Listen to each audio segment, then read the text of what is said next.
விஷயத்தை பத்தி சொல்லணும்னா குழந்தைங்க ரொம்ப அருமையா நடனம் புரிஞ்சாங்க. நான் என்னோட டான்ஸ்ல என் குழந்தைங்களுக்கு சொல்றது உண்டு. அவங்க போட்டிருக்க கலங்க கொஞ்சம் குழந்தைங்க அமைதியாக இது ஆபரணத்துல ஒண்ணு கிடையாது.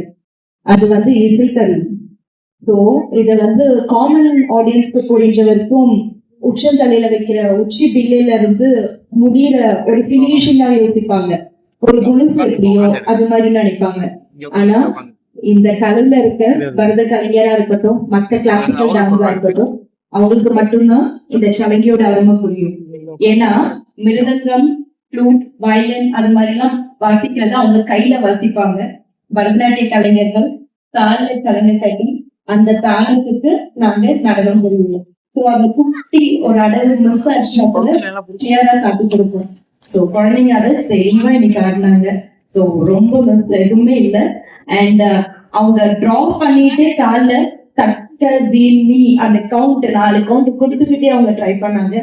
ஸோ பரதநாட்டியம் கத்துக்கிட்டா நார்மலா என்ன ஆர்ட்டுமே வரும். ஸோ மேக்சிமம் அந்த குழந்தைங்களுக்கு டிராயிங் வரும்.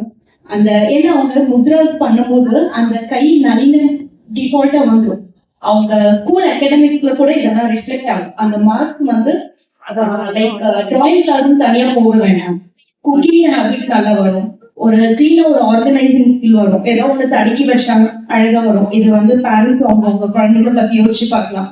ஸோ அவங்களுக்கு பாட்டு திறமை வரும். பாட்டு பத்தி அந்த ராகத்தை பத்தி தாளத்தை பத்தி தெரிஞ்சுப்பாங்க. ஸோ பரதம் வெறும் டான்ஸ் கத்துக்கிறா அப்படின்னு கிடையாது. அந்த டான்ஸ்ல மல்டிபிள் ஸ்கில் இம்ப்ரூவ் ஆகும் குழந்தைங்களுக்கு. அண்ட் அது ஹெல்த் பெனிஃபிட் எக்கச்சக்கம் இருக்குது. ஸோ இது நெக்ஸ்ட் ஜெனரேஷனுக்கு எடுத்து போற பேரண்ட்ஸ் ரொம்ப தேங்க்யூ. ஏன்னா எனக்கு தெரியும் பேரண்ட்ஸோட கமிட்மெண்ட் லைஃப்ல நிறைய இருக்கும். ஒர்க் லைஃப் பேலன்ஸ் பண்ணிட்டு அவங்களோட பர்சனல் லைஃப் பேலன்ஸ் பண்ணிட்டு அதை மீறி டான்ஸ் கிளாஸ்க்கு கொண்டு போய் விட்டு அனுப்பிச்சு அந்த டைமிங் அடாப்ட் பண்றீங்க பாருங்க. ஸோ அதுக்குதான் பெரிய தண்ணி வரும். And ma'am really super. ஒரு குழந்தையும் சோலோ டான்ஸ் ஓனா கொரியோகிராஃப் பண்ணதான் கேள்விப்பட்டேன். குழந்தைங்களே தானா ஓனா கொரியோகிராஃப் பண்ணாங்கன்னு. அது 3 years எக்ஸ்பீரியன்ஸ்ல அவ்வளவு தூரம் வந்தது. ஏன்னா அதுல லிரிக்ஸ் புரியணும், அந்த லிரிக்ஸ் என்ன கையபிநயம் பண்ணணும் அப்படிங்கிறது இருக்கு. குட்டீஸ் பாட்டு போட கொஞ்சம் லேட் ஆச்சு. அவங்க கையில மைக் கொடுத்து அவங்களே பாடிட்டு அவங்களே ஆடிப்பாங்க. ஸோ அவ்வளவு தூரத்துக்கு அவங்க அவ்வளவு இன்ட்ரெஸ்டோட இருந்தாங்க. எப்ப எங்க ஆட விடுவீங்க அப்படிங்கிற மாதிரி. இந்த இடத்துல நிக்கிறதுக்கு காரணமான என் அப்பா அம்மா குரு எல்லாருக்கும் நன்றி பாராட்டி பேச நினைக்கிறேன். ஃபர்ஸ்ட் ஆஃப் ஆல் இன்னைக்கு சலங்கை கட்டின எல்லா 4 குழந்தைங்களுக்கும் என்னுடைய வாழ்த்துக்கள்.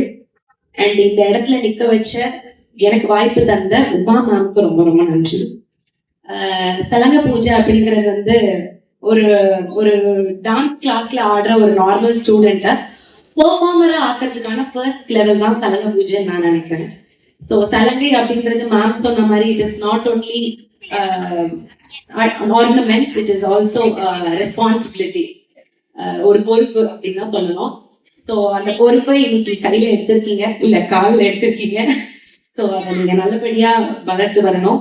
அண்ட் எல்லாருமே பேரண்ட்ஸ் பத்தி பேசினாங்க. Thank you so much for supporting the students. I think என் அப்பா அம்மா என்ன சப்போர்ட் பண்ணதுனால தான் நான் இன்னைக்கு இங்கே நிற்கிறேன். I am also an engineer. Engineering படிச்சுட்டு நான் இன்னைக்கு எம்ஏ பரதநாட்டியம் பண்ணிட்டு இருக்கேன் அப்படின்னா கண்டிப்பா பேரண்ட்ஸோட சப்போர்ட்னால தான். ஒரு குழந்தை இதெல்லாம் படிக்கணும், இப்படிதான் வரணும்னு நீங்க டிசைட் பண்ணாதீங்க. அது என்னோட kind request. So I think இந்த எப்படி சொல்றது, டயலாகா இருந்தாலும் தோனியை நம்ம என்ஜினியர் ஆக்க முடியாது, அம்பானியை நம்மளால கிரிக்கெட் பிளேயர் ஆக்க முடியாது.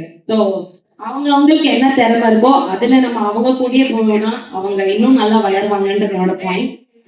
ஸோ அண்ட் ஆர்கெஸ்ட்ரா பத்தி நான் கண்டிப்பா பேசணும். மிருதங்கம் சதீஷ் சார், பாட்டு பாடினவா அண்ட் ஃப்ளூட் வாசிச்சவா எல்லாருமே ரொம்ப அருமையா பண்ணா. முக்கியமான ஒரு மென்ஷன் மேடமோட ஹஸ்பண்ட சொல்லணும். He was very supportive. நான் பார்த்துட்டே தான் இருக்கேன். சார் சிவானந்தம் சார் அவர் he was very supportive. நான் நிறைய டீச்சர்ஸை பார்த்துருக்கேன், அவங்களோட ஹஸ்பண்ட்ஸை நான் கவனிச்சிருக்கேன். ஒரு பேக் வச்சா கூட நான் பார்த்துருக்கேன், பேக்கை கூட என்னால் எடுக்க முடியாதுன்னு சொல்லுவாங்க. பட் ஹி வாஸ் கம்ப்ளீட்லி இந்த பேக் போன் அப்படின்னு தான் சொல்லுவோம். அண்ட் ஆங்கர் பண்ணவர் ஸ்டார்டிங்ல இருந்து எண்டிங் வரைக்கும் அதை கொண்டு போறதுங்கிறது அந்த ஆங்கர் கையில தான் இருக்குன்னு நினைக்கிறேன். அண்ட் எல்லாருக்குமே வாழ்த்துக்கள். மேம் வந்து ரொம்ப நல்லா பண்ணியிருக்காங்க. அண்ட் அந்த சோலோ பர்ஃபார்மன்சஸ் வந்து அவங்க கம்போஸ் பண்ணது அவ்வளோ கிரியேட்டிவா இருந்தது. அண்ட் நல்ல டிஃபரன்ஷியேட் இருக்கு. மேம் எதை கம்போஸ் பண்ணியிருக்காங்க, பிள்ளைங்க எதை கம்போஸ் பண்ணியிருக்காங்க அப்படிங்கிறது வந்து நல்லா கிளியரா தெரியுது. சூப்பரா கைட் பண்ணியிருக்காங்க மேம். அண்ட் கந்தர் கௌதம் பத்தி கண்டிப்பா சொல்லணும். அந்த சொல்லுக்கட்டு அதெல்லாம் வந்து it was very intricate and ரொம்ப நல்லா இருந்தது. வாழ்த்துக்கள். இன்னும் நிறைய மேடைகள் பார்க்கணும். ஸ்டூடெண்ட்ஸும் சரி, மேமும் சரி.